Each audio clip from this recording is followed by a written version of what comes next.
Alright boys, welcome back to another video. Knicks Daily here. Tonight we're going to be reacting to the Knicks 112-98 victory over the Toronto Raptors on Wednesday night. Toronto 8-29 on the season, 1-16 on the road. The Knicks had lost 3 straight. I mean, this was a must-win game, as must-win as it gets. And the Knicks, they came out, they played with energy, they played with continuity, and thankfully Cat came back. I mean, clearly he's the best player on this team. 27 points, 13 rebounds, 9 of 14. Brunson struggled the past, I would say, 10 games. He's been dealing with a calf injury, so I'll give him a little bit of the benefit of the doubt. But the Knicks with Cat and without Cat, it's just night and day. I mean, he's been an all NBA type of player this season, plus 25 in his return, logs 34 minutes. Great game by Cat. And then Josh Hart, 38 minutes, 21 points, 11 boards. I actually took the over on Hart's 9.5 line, and I ended up getting that. So shout out to you, Hart. 7 assists. One of Hart's better games of the season. And if I'm being completely honest with you, he's had some triple doubles, so not his best game, but he was phenomenal. Brunson, 13 points, 7 assists. OG, give him some love. He had 27 points. I took the over on his line. Easy money, former team, Raptors bad defense. OG, 4 of 6 from 3, 8 of 13. 8 free throw attempts for OG. I don't know if he's attempted that many this season. He doesn't take that many free throws, but he goes 7 of 8. Mikal Bridges was 2 of 11 from 3, 10 points, 4 of 18. I actually had the over on his 1.5, and he knocked down that final 3 and then subbed out not even 5 seconds later, which is just wild to think about, man. The starting 5, I thought overall they played pretty well. The efficiency from Brunson and Bridges was a little bit concerning, but the other guys picked it up, so there we go. And then the bench, as it has been all season, was pretty much non-existent. Precious Achiuwa had 6 points. Landry Shaman had 8 points.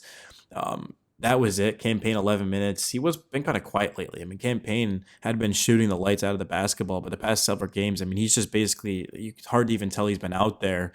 But Shamit was 4 of 8. I mean, given the Knicks 8 points off of the bench for a single player, that's going to be just a huge thing because you know from your starting lineup you're getting about 100 points a game. And then Precious 6 was good as well. Clearly, though, the Knicks need to get Mitch back, but they also, and Miles McBride's the best player off of the bench in general. So, and he's been out, of course, dealing with an injury. So yeah, that's a big thing as well. But just the Knicks, they need somebody else off of the bench that can consistently come in and score the basketball. Maybe they'll make a move at the deadline. The problem is the Knicks just don't have a lot of opportunity because of that second apron. They don't want to go over that. So if the Knicks make a trade, they would have to actually send out more money than they get. And to that point, it gets very, very difficult, man. If the Knicks, for example, just went out and were like, here's a first round pick, and they get a high quality bench player, they can't do that because they can't financially afford it. So it's looking like this is the roster the Knicks are going to have, which is a story for a different time. I mean, are the Knicks good enough right now to win a championship? I don't personally think so, but that can change. I mean, we're talking about not even a week ago, the Knicks, of course, outplaying the Thunder in OKC for 3 quarters, and I would have said yes.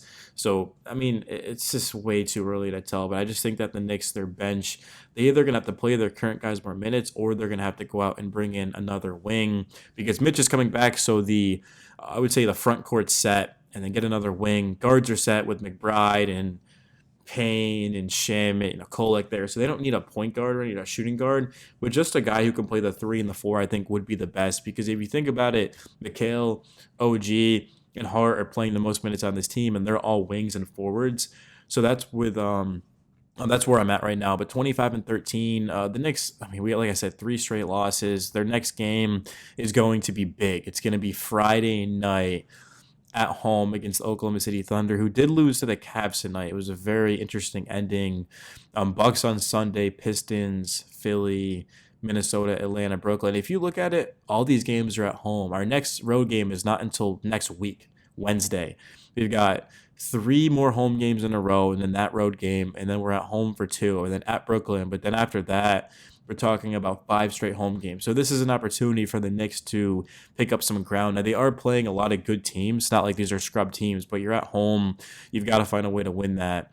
There's no question about it. And then after that, of course, the Knicks are going to have a lot of road games. So at the end of February, it's going to be very difficult. That's why it's so critical that the Knicks beat the teams they're supposed to. Like the Magic, for example, they had lost to the Jazz. They're on a back-to-back, and they beat us. Chicago, I think everyone kind of expected a loss there just because it was D Rose night hard fought back to back. I mean, the Knicks competed probably as hard as they have all year in that OKC game. They just fell short. But this team, I mean, they're going to be fine moving forward. I have some concerns, but it's just way too soon to panic. I mean, like I said, I'm not comfortable enough to say that the Knicks are winning at all. But if they make a couple of changes, getting Mitch back and he can stay healthy, Miles McBride, I want to see how the bench looks with those guys, and we could be having a completely different discussion. But I'm trying to pull up the NBA standings right now. I have it bookmarked. I'm not entirely sure exactly where it's at. Let me go ahead and yeah, I don't know where it's at, but I mean, the standing is probably not even worth looking at just because with those three straight losses, the Knicks definitely lost some ground on Boston and Cleveland. And I don't think seeding even matters necessarily. Like, I prefer the Knicks to be at home against the Celtics or the Cavs in the second round of the playoffs. But even if they're not, health is the biggest thing right now, and just developing chemistry and being more consistent. Defensively, the reason why the Knicks got into that skid was because of that. Gave up 117 to OKC, 139 to Chicago, 103 to Orlando. I mean, the Knicks scored 94 in that game, but defensively was actually their issue in that. Their defense was worse than their offense, which might sound crazy if you didn't watch the game, but the biggest problem in that was that. But just happy with the effort tonight from, of course, Josh Hart, OG Anunoby, and you got to give credit to Karl Anthony Towns. Just a very, very interesting game, though, but it's only going to get harder from here. The next two opponents against, you got an NBA contender in OKC, and then Milwaukee is a team that has been getting hot. They got up to a slow start, but they're now 18 and 16. They've got a winning record going up against Giannis. Should be a good one, but yeah, just Wednesday night Knicks, man. The real test is going to be Friday, though, because the Knicks are going to have a chance to get back to where they were. You win 9 in a row, you lose 3 in a row, and then you beat the Raptors, you beat the Thunder. All of a sudden, you're looking at getting hot because the teams coming up, I mean, they're not easy, but like Milwaukee, Detroit, Philly, Minnesota, like you got to win those games in Atlanta. And it's going to come down to this, man. But there's still a lot of season left. I mean, this was what, the Knicks' 37th game of the year? Yeah, it was, man. 35 or 38, I think, technically. But so there's still a lot of basketball to be played. And the Knicks, I mean, they got into a slump, but even great teams can get into slumps. I mean, great teams can lose 3 in a row.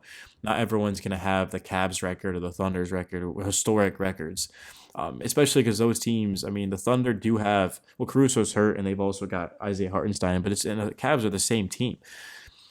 These teams have been playing together for years now, so they're going to be ahead of the Knicks. But this New York team, it just continues to improve, and they've got the firepower. It's just going to come down to defensively, can they lock in and get stops? But that's really all I got for you guys. I mean, this game doesn't mean pretty much anything to me. I'm just making it because I watched it, and my name's Nick Staley. But it's just the Raptors. I mean, there's no way the Knicks would have lost this game. Toronto has 8 wins. They've won 1 game on the road all year. But yeah, guys, peace.